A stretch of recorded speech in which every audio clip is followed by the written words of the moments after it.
Hello, Subhan. Hello. How are you today? I'm alright, thank you. How are you? I'm great as well. And are you ready for our trip Okay, yes. to tourist attraction in Sumenep? Yeah. And how was your journey to Sumenep? It was scary. What happened? What? There was a driver, and he was a very skillful driver, but he was a bit careless. He What? was texting and taking people's calls while driving in the middle of the night. And there were trucks And what about behind the us, speed? in front of us, and next to us. And what about the speed? 110. So he was So like, that was like me driving in Australia. oh, okay. You arrive in a good condition, right? Yes. There's nothing happened to you, No. right? Okay, Alhamdulillah, that is the most important thing. So, we are going to start the trip. But have you checked the document that I sent you about Yes, I the have. itinerary today? Yeah. Okay. The breakfast. What about the breakfast? I didn't have breakfast. Oh, you didn't have breakfast. No. I missed it, but that's okay. I had a lovely lunch just now. Oh, okay. So that's good. So I'm ready for the tour. Oh, okay. Yeah. Okay, so let's begin our Okay. tour. But don't forget to put on your seatbelt. Yes, I will. Now we are going to one of the most iconic tourist attraction in Sumenep, which is Masjid Jami Sumenep. Okay. Okay, let's go.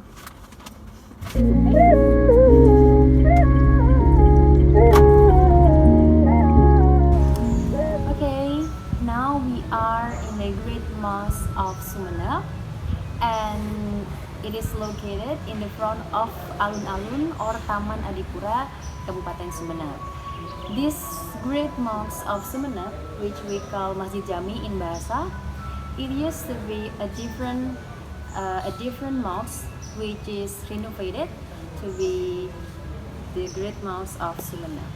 And it was built in 1779 until it was completed in 1787.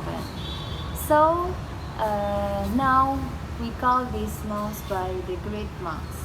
And the architecture of this mosque consists three elements of different styles, which is Chinese, Japanese, and Western. As you can see behind me, you can see from here the main hall of the mosque, the tall door and window that are the reminiscence of the Dutch colonial style. Okay, now we are standing in the front of the main gateway of the Great Mosque of Sumenep. As you can see, the gateway is the most distinctive part of the mosque because it has a unique style, which it has an eclectic styles of Japanese and Chinese. You can also see the spheres there. The circle with yellow and white and green in the outside. It is one of the example of the three different styles. Hi, now we are in the main gate of the Keraton Sumenep, which is called Labang Mesem.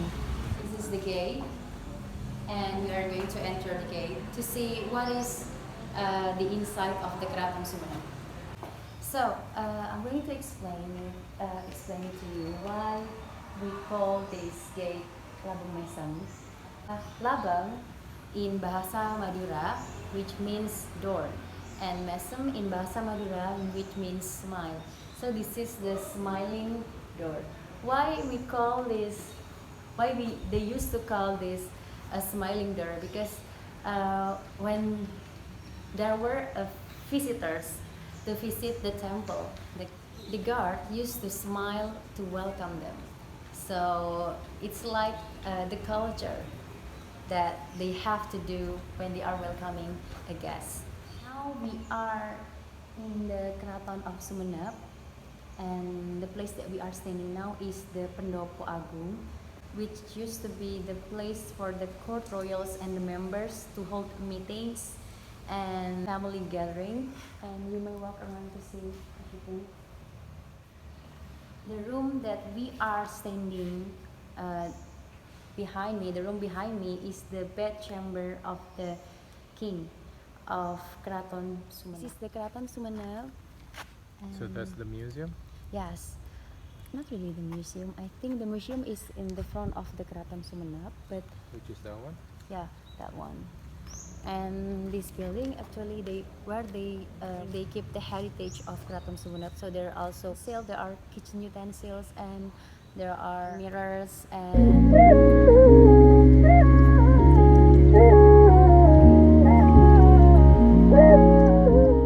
so we are in the one of the part of Keraton Sumenep. Now we are standing in the front of royal lorry that was gifted by the royal queen of England to the king of Sumenep.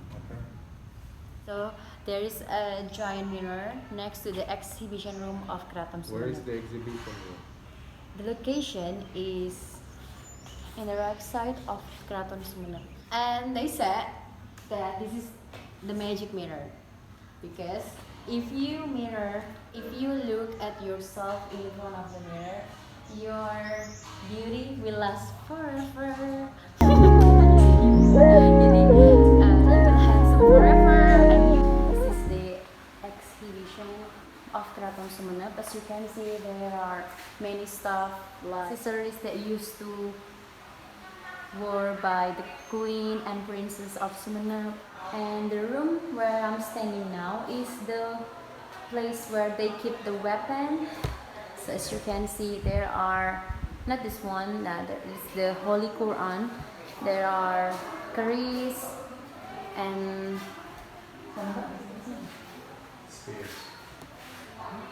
spears and also and sword. This is the other side of Keraton Sumenep.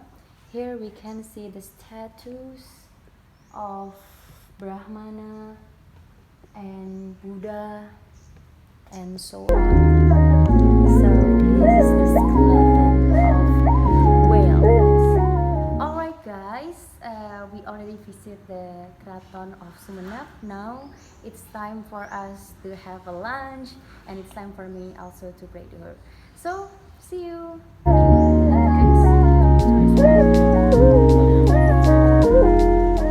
Hi guys, now we are in Kalianget, one of the districts of Sumenep. And Kalianget used to be called by Kalianget Old Town because this place was a major residence of the Dutch people. And now we are standing in the front of a cafeterian, and you can see the building. It's very unique.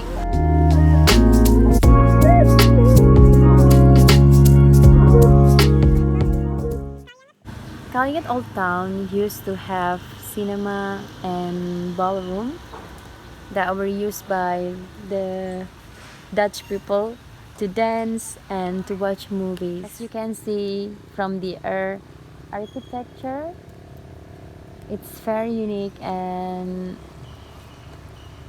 beautiful.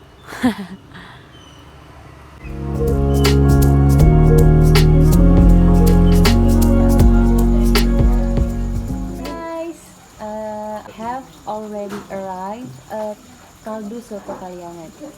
This is one of the best culinary shop in Sumenep. And okay, this is the Kaldu Soto. So there is cow legs and there's also cow meat. We have the meat here, and there are also this unique that you don't see anywhere. Kacang hijau. Kacang hijau. So we use green beans. We use green beans as the broth. Yeah, we use green beans as the broth, and which is make it more tasty and unique. So go ahead, you should try it. How do you think about kaldu soto Kalianget?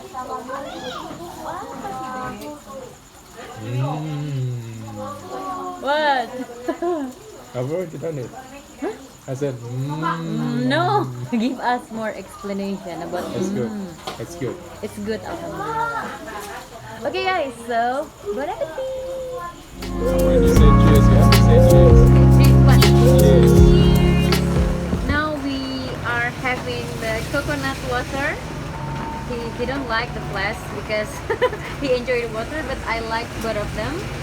This is our free time, so actually this is the end of the trip for today. I would like to hear about the indigenous culture of Australia. So he will explain it to us. So okay, this is your time. So just like Indonesian people have got indigenous people, Australia also has indigenous people, and there are lots of indigenous people in Australia. About 200 years ago, there were more than 250 people, 250 peoples with 250 different cultures and languages, and every one of them spoke different languages. Every one of them had different ways to see and perceive life, and that's what we call as cultures. And then people at the time also appreciated nature a lot more than people now. However, the arrival of the British people in Australia changed everything. The British people invaded Australia, colonized it, and then made it part of the British Empire.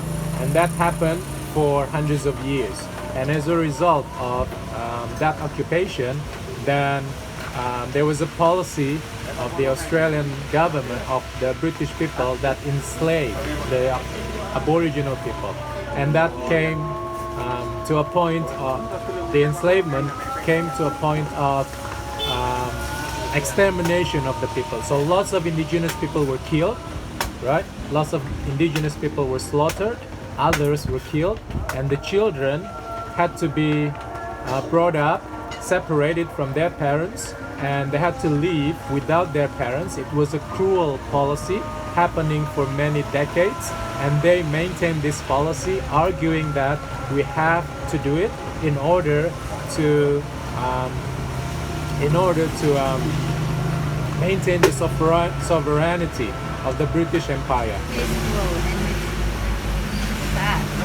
Well, yeah, just to add on that, now the Australian government tries to be more respectful to the Aboriginal people, which is why there are lots of policies being made in order to protect the Aboriginal people. One of them is the employment of Aboriginal people for certain positions. So when they have a job advertisements, it says there, human resources position for Aboriginal applicant only, which is really good. It's a very good policy. And they also have things like, for example, admin staff for disabled people. So they do it, policy to protect the people who have been marginalized, people who have been disadvantaged, and Aboriginal people is one of them. So now the Australian government has shifted its policy to one that really appreciates and acknowledges the Aboriginal cultures. Alright, thank you so much for the story. It was a very cool story. Thank you so much. So actually this is the end of the trip today, and thank you for watching. Thank you for your attention. I hope it will inspire you to visit Sumenep. So I will be waiting for your visit, and see you again